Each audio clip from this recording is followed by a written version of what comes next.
So we finally made it. We went through all the major episodes of seasons 1 to 3, and now we're talking about the season of 2014 MLP SIM Season 4. I have no idea how to start this video, so let's just jump right into the episode itself. So we begin with Twilight not knowing how to fly. Yeah, don't really count what she did at the end of the season 3 finale. It doesn't really count, especially going by season 9. As she lets her friends know that she's still the same old Twilight and doesn't want to be treated differently now that she's a princess. If other ponies want to address me that way, I suppose it's fine, but not my friends. It just doesn't feel right. So in a way, it's kind of like the Princess Promenade, except it's a lot better, obviously.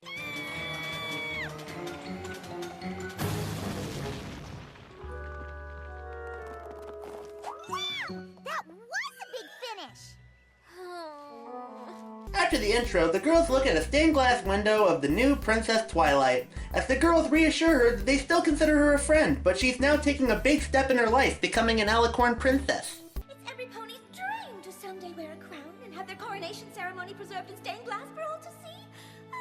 I don't know if it's every pony's dream. Most of my dreams are about frosting. Oh, Pinkie Pie, you so random. Twilight seems like she might need to adjust a little to her new life living in the Canterlot Palace, especially since, you know, she's Twilight Sparkle, and she overanalyzes everything. But what if something else came up while we were gone? What if we were delayed getting back and I wasn't able to finish everything on that list? What if we lost the list on the way to Ponyville and then couldn't remember which things we'd done and which things we hadn't done, and then spent so much time trying to figure out what we hadn't done what we had done that we ruined the entire celebration by not doing the one really important thing that we were supposed to do? And now we get a moment where Celestia has to reassure Twilight that princess work will not always be easy, even reminiscing on how she had to make the difficult decision of banishing her sister Luna after she transformed into Nightmare Moon. For my subjects, it has always been a celebration of my defeat of Nightmare Moon. But for me, it was just a terrible reminder that I'd had to banish my own sister. Wow. Now that's deep. And now we begin the conflict for this season's premiere as Celestia walks through the halls to go to bed when sentient vines break through the cracks in the floor before cutting to black and hearing Celestia let out a scream. Come the next morning, Twilight and Spike notice that the sky is split in two, day and night, at the same time.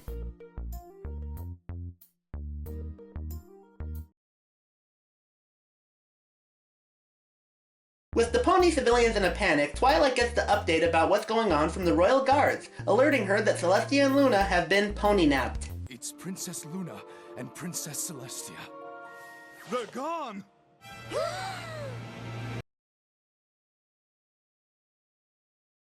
Twilight takes her first royal step and gives orders to the guards. Good on her.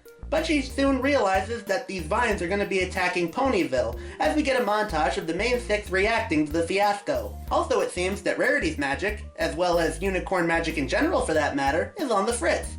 Fun fact, this episode originally had a bit where Pinkie Pie was trying to adapt to the crazy weather, but it was cut mostly for timing reasons. I don't know if you've noticed, but the Everfree Forest is just a teeny tiny bit out of control.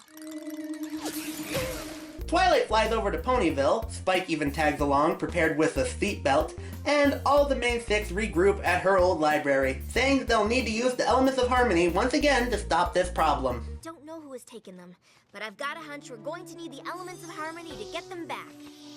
Oh yeah, just like old times. The girls head into Town Square and summon Discord because he clearly should be able to stop what's going on now that he's reformed. Winter wrap up, winter wrap up. Ooh. Now, Twilight, you know Princess Celestia said that you were to give me a heads up before you summoned me with that little spell she gave you. That's pretty funny. Well, the main six assume the plans were all Discord's doing, and let's be honest, I think they have all the right in Eqeustria to assume that, but he says that it wasn't him. So now they turn to Zecora for help. As she gives Twilight a potion, that might be able to explain where the vines originally came from. This leads to the end of part 1, as Twilight sips the potion and witnesses a flashback of Luna turning into Nightmare Moon for the first time.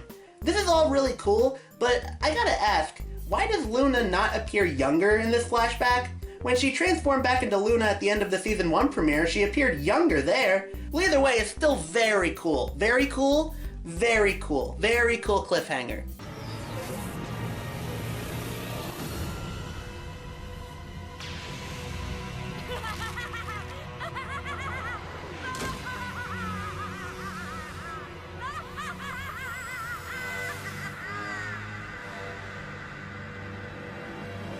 To be continued right now.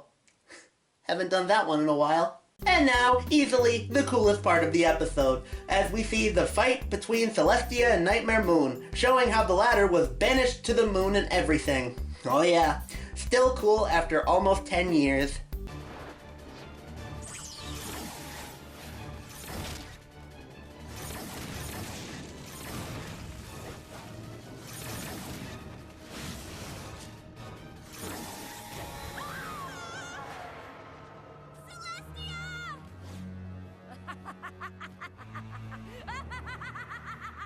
No. Why would Luna do this? Why now?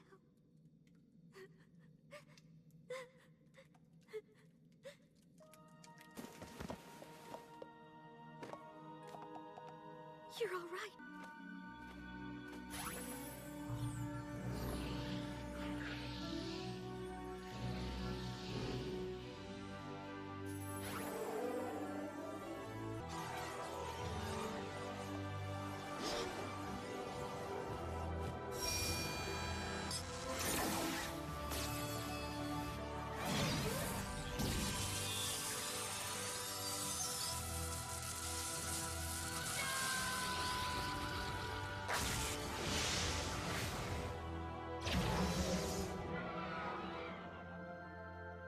Then after that, we get another flashback for Twilight to witness, this time seeing Celestia and Luna banishing Discord and how he was originally turned into stone. Notice he's flinging those seeds that he's eating. I wonder if that'll be important later.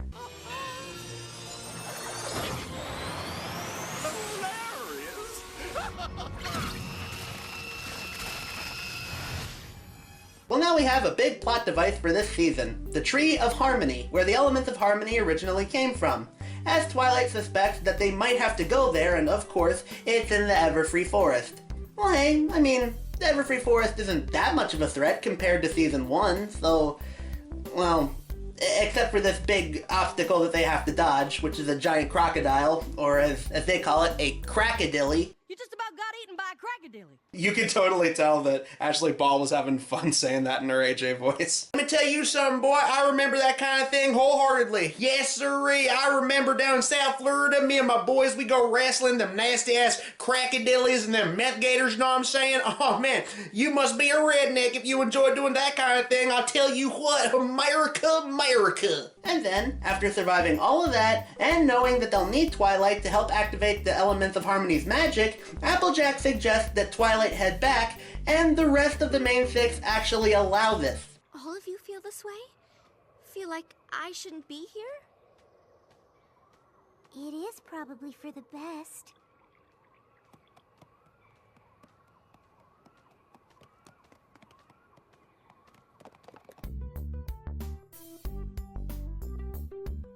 So Twilight heads back, while Discord has some fun with the chaos going on throughout Ponyville with the vines, but he gets on her nerves and Twilight heads back into the forest, with Spike by her side.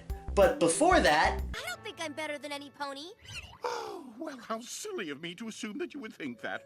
All you did was choose to keep your precious princess self out of harm's way. Hey, look, it's the meme! It's the meme of the season, you guys! It's the meme! Look, it's the Twilight King! It's the Twilight King, guys! It's the meme! It's the meme! It's the JPEG! The girls make it to the Tree of Harmony, being attacked by a bunch of vines. They try to take them on themselves, but realize that it was kinda silly to send Twilight away since they need her and it's a group effort and all. But it seems the girls need to head back and save Twilight, who's being attacked by noxious gas-spewing plants. Thankfully, they save her, and now they can do what they must do with the tree. Return the elements of harmony from whence they came. Doing this causes the vines and plants to game end. Celestia and Luna are now freed, and the plants unveil a box with 6 keyholes. And thus, Season 4 has its overarching plot device with the box and the keys. Oh, and it's revealed that Discord was behind all of this. Those seeds I planted should have sprouted up ages ago. What did you say? Well, obviously things didn't go according to my original plan. My plunder seeds should have stolen the magic from the Tree of Harmony and captured Princess Celestia and Princess Luna thousands of moons ago.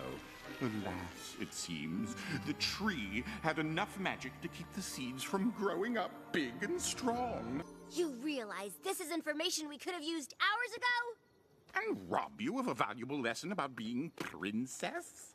What kind of friend do you think I am? Yeah, I know, who could have seen that coming? But hey, at least Twilight learned a valuable lesson, right? And so, the premiere ends with the Summer Sun celebration going off without a hitch, and it seems Twilight is a better flyer now. She even does her own little Sonic Twi-Bloom as the finisher. Overall, this two-parter is often considered one of, if not the weakest of MLP premieres, and while it's not perfect, there's plenty to still like about it. I like them setting up the elements to be used later on in the season, like the tree and the box, having the themes of Twilight having more responsibilities now that she's a princess, which would certainly come into play with the season finale. The fight between Celestia and Nightmare Moon was really cool. I think the biggest gripe people have is that the second half of the season premiere just doesn't have the same kind of weight the first one does, aside from the flashback fight. And also, some fans may not like the main six telling Twilight to leave, only to realize that they still need her. Plus, Vines and Plants as the villain, while something different, still isn't as impressive as what we've seen in some of these other premieres, I guess. To quote a friend, they're basically just Discord's leftovers. Honestly, this may not be up there with Return of Harmony or Friendship is Magic or even Crystal Empire, but it's certainly far from the worst, and it's certainly not a bad episode either. But because of those detractors, I think I'm gonna have to give this premiere a very low score of 8 out of 10, my IGN review. Next time, we're gonna be reviewing a comic book themed episode with Power Ponies, but until then, I'm the Pony Fanboy, I fanboy over ponies, and you just listen.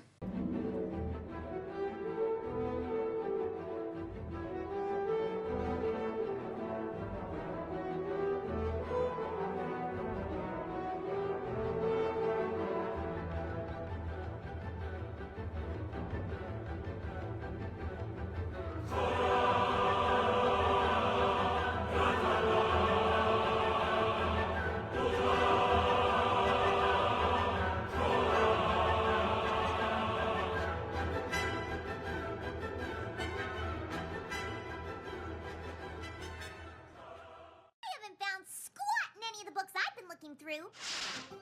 Oopsies! Missed a spot.